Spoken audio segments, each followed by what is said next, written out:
Kaarel Traumann, vägev mäng, pingeline mäng, esimene poolaeg päris hästi läinud, aga teine poolaeg päris nutune.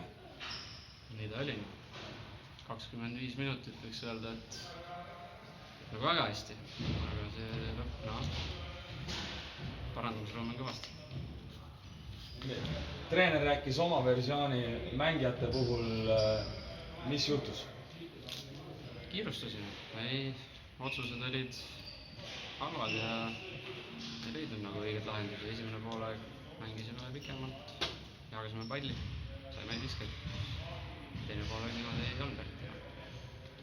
Kas vastased hammustasid läbi mingid teatud plaanid, mis teil oli just plaanis teha?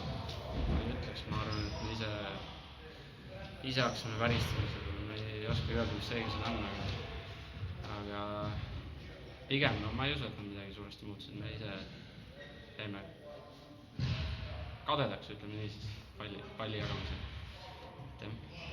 Selge, aitäh sulle ja edu selle korra.